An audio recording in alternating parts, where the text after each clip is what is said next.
사도신경 하심으로 우리의 신앙을 고백하도록 하겠습니다. 전능하사 천지를 만드신 하나님 아버지를 내가 믿사오며 그 외아들 우리 주 예수 그리스도를 믿사오니 이는 성령으로 잉태하사 동정녀 마리아에게 나시고 본디오 빌라도에게 고난을 받으사 십자가에 못 박혀 죽으시고 장사한 지 사흘 만에 죽은 자 가운데서 다시 살아나시며 하늘에 오르사 전능하신 하나님 우편에 앉아 계시다가 저리로서 산자와 죽은 자를 심판하러 오시리라. 성령을 믿사오며 거룩한 공회와 성도가 서로 교통하는 것과 죄를 사하여 주시는 것과 몸이 다시 사는 것과 영원히 사는 것을 믿사옵나이다. 아멘. 찬송가 270장, 찬송가 270장 변찮는 주님의 사랑과 함께 찬양하겠습니다.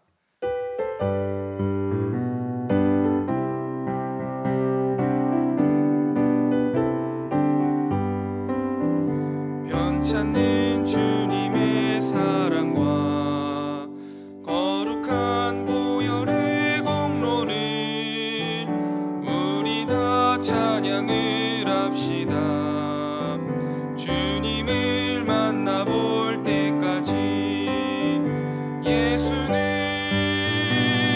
우리를 깨끗게 하시는 주시니 그의 피 우리를 눈보다 더 희게 하셨네. 우리를 깨끗게 한 피는 무궁한 생명의 물일세. 생명의 구원을 받은 자 하나님 찬양을 합시다. 예수는 우리를 깨끗게 하시는 주시니 그의 피 우리를 눈보다 더 희게 하셨네. 주님의 거룩한 보혈을 날마다 입으로 간증해 담대히 싸우며 나가세.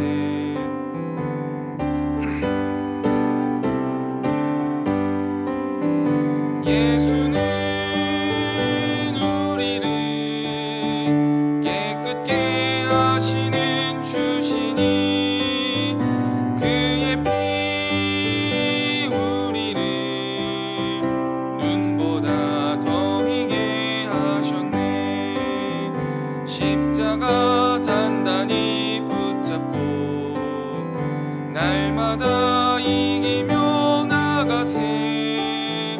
머리에 면류관 쓰고서 주 앞에 찬양할 때까지 예수는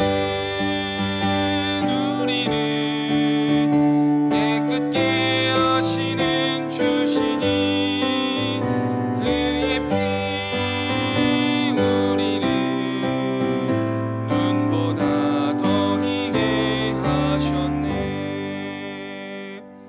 아멘. 이 시간 함께 보실 하나님 말씀 누가복음 19장 1절부터 10절까지의 말씀입니다.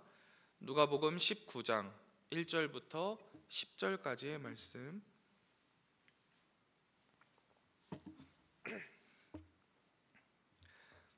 누가복음 19장 1절부터 10절까지의 말씀 제가 봉독해 올리도록 하겠습니다.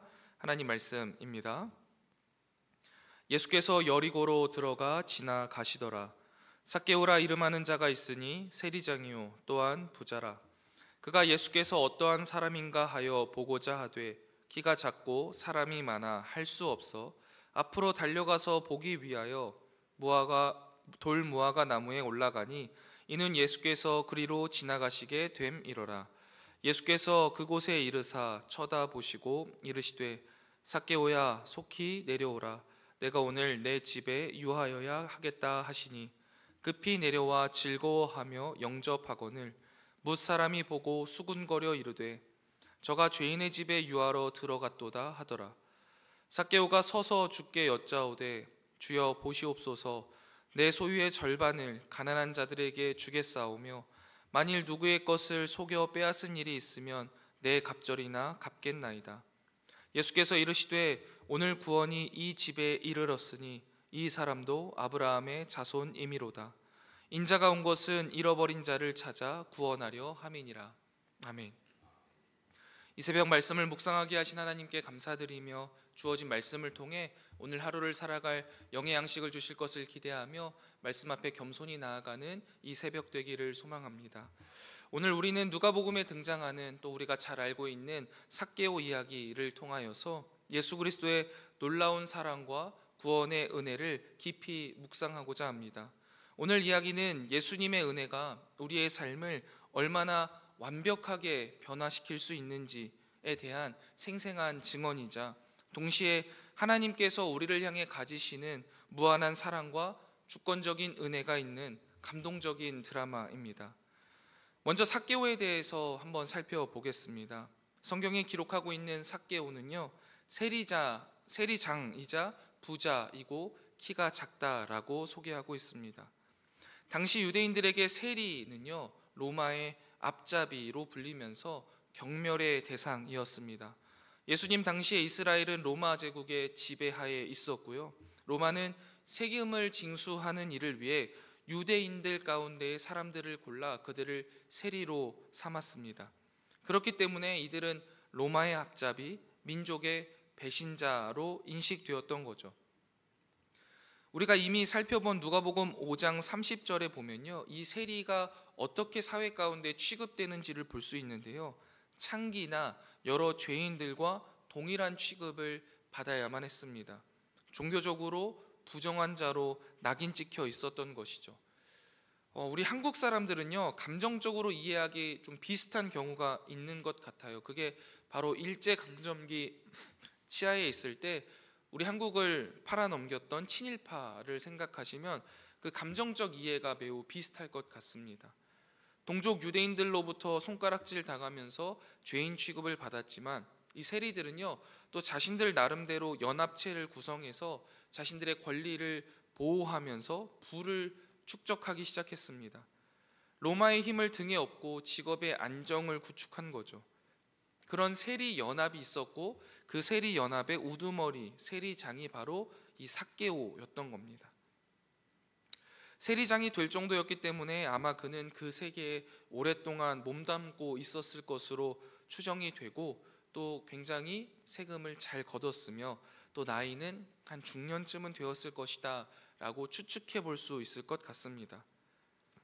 유대인들 정서에서 사실 부라는 것은요, 신적 복의 대물림 차원에서 이해가 되었습니다. 그러니까 복이라는 거죠. 그런데요, 세리들의 부는 달랐습니다. 그 부는 부정한 부로 여겨졌습니다. 그런 이제 세리장이자 부자인 삭개오가요, 또 한 가지 묘사되는 건 키가 작았습니다. 근데 그 세리장 삭개오가 예수님이 어떠한 사람인가가 너무 궁금했던 거죠. 근데 이것을 앞달락의 문맥과 이어서 생각해 보면 예수님께서 이제 여리고 초입에 들어오실 때 구걸하던 맹인을 치유해 주시잖아요. 그러니까 그 맹인을 치유해 주시고 그 소문이 이제 여리고성에 쫙 퍼진 거예요. 그리고 그 이야기를 그가 아마 들었을 가능성도 배제하기는 어렵겠죠. 그러니까 이제 나도 한번 이 예수를 만나봐야겠다라는 생각이 단순히 호기심 차원을 넘어서 그의 내면에서 뭔가 이제 막 끌어오르기 시작한 거죠. 그것은 아마 그의 내면에 있었던 오랜 차별과 또 상처에서 기인한 것이 아닐까라는 생각을 해봅니다. 내가 돈은 참 많이 벌었지만, 내가 경제적으로는 참 안정되지만 이 내 마음속에 채워지지 않는 공허함과 마음속 부담이 있었던 것이죠. 그러던 때에 예수님께서 저쪽에서 이제 오시는 것을 보게 되었습니다. 무리가 막 에워싸고 있어서 가까이 갈 수가 없는 거죠. 거기다가 키가 작았기 때문에 예수님이 잘 보이지 않습니다.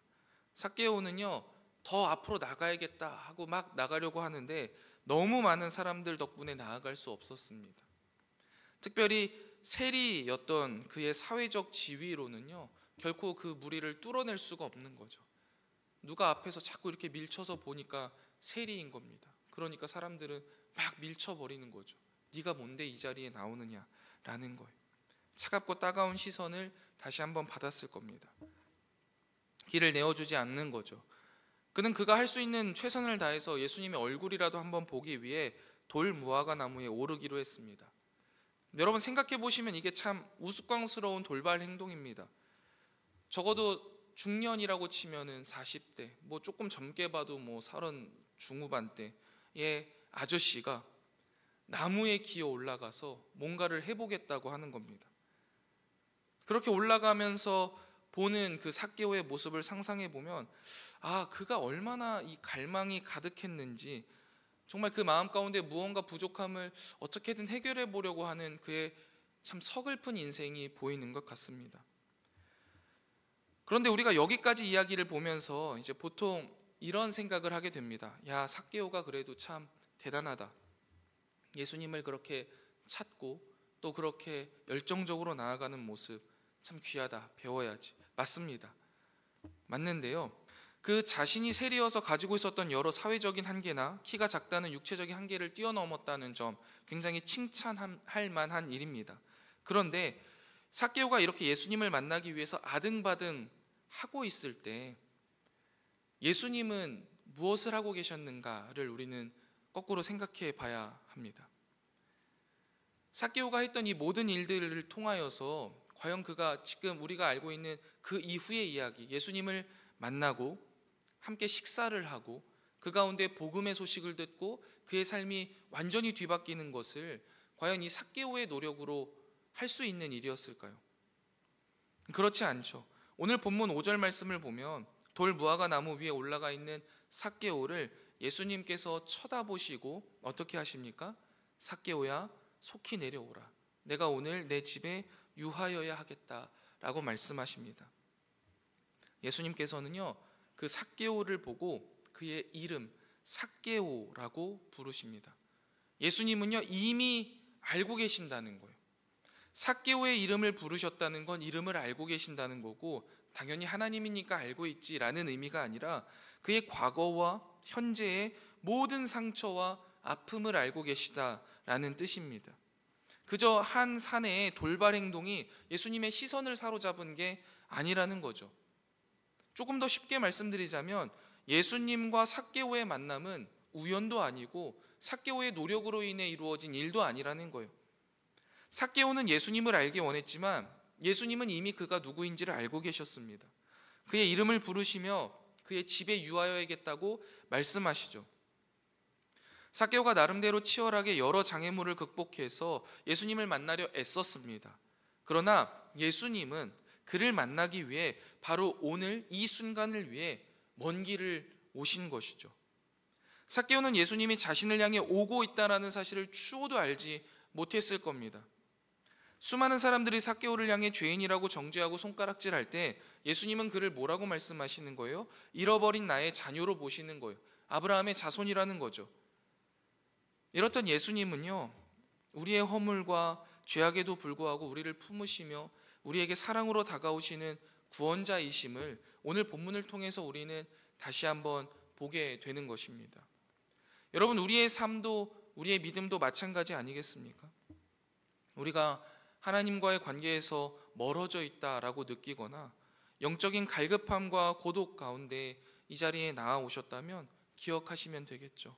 하나님은 언제나 나보다 먼저 나를 찾아오시고 나의 한계를 넘어서 나에게 손 내미시는 자비로운 아버지라는 사실을 말이죠.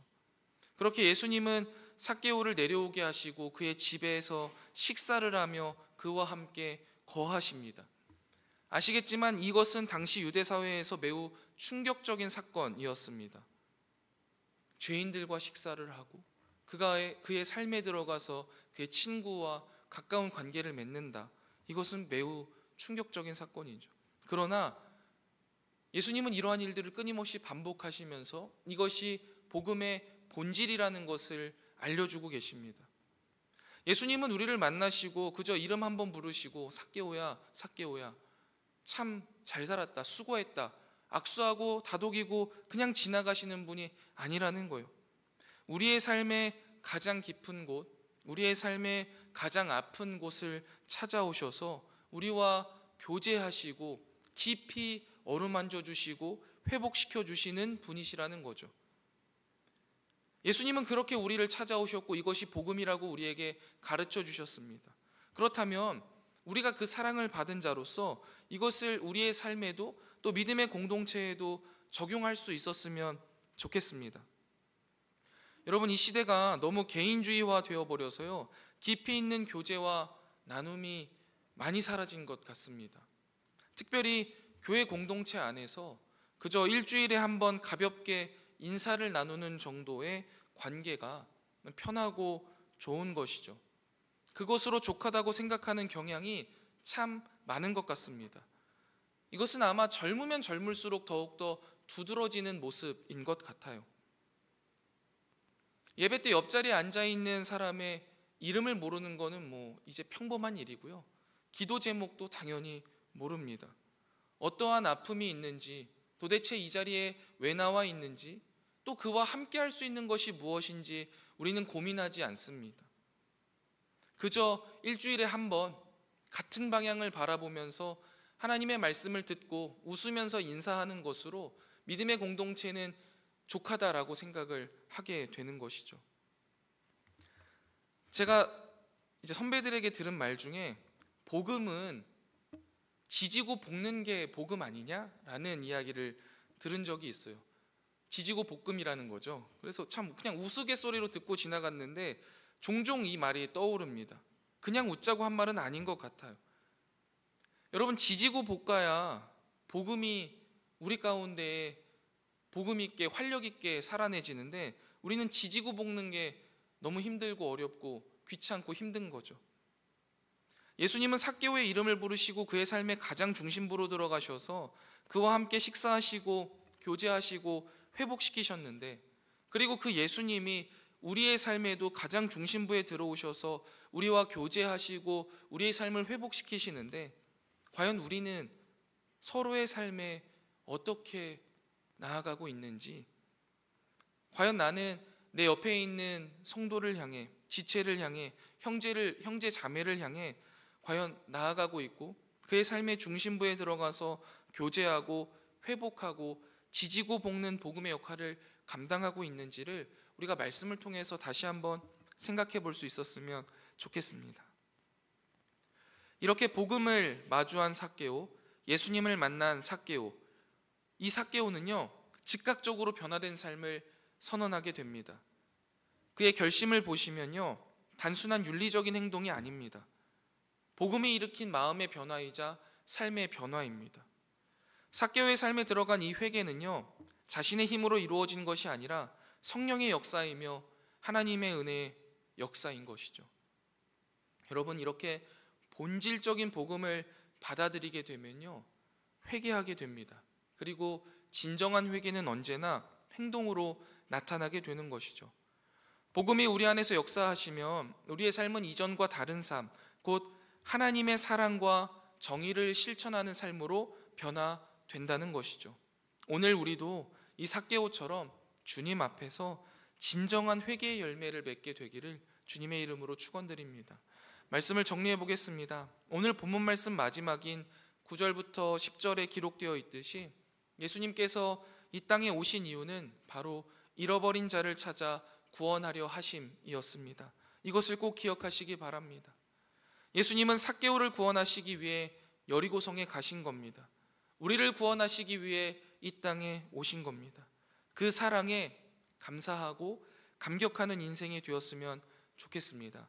뿐만 아니라 이 사랑의 사명이 우리에게도 위임되었다라는 사실을 꼭 기억하시고 이 사랑을 전하는 자로 예수님을 만난 삭개오가 즉각적으로 변화된 삶을 살았던 것처럼 예수님을 만난 우리도 성령의 능력 안에서 그리스도의 심장을 품고 잃어버린 영혼들을 향해 나아가야만 하는 것이죠. 우리의 스스로의 능력이나 지혜로는 불가능합니다. 그러나 우리를 찾아오시는 예수님의 사랑과 성령의 능력으로는 가능한 것이죠. 우리를 찾아오신 예수님과 성령께서 이끌어 주시면 우리는 복음의 빛을 세상 어디든 또한 가장 깊숙한 곳에 전할 수 있습니다. 사랑하는 성목교회 성도 여러분, 오늘 이 자리에서 다시 한번 예수 그리스도의 충만한 사랑과 성령의 충만한 임재를 구하며 잃어버린 자를 향한 예수 그리스도의 심장을 품고 나아가 우리 모두의 삶이 예수 그리스도의 사랑을 선포하는 아름다운 증거가 되기를 주님의 이름으로 간절히 축원드립니다. 기도하겠습니다.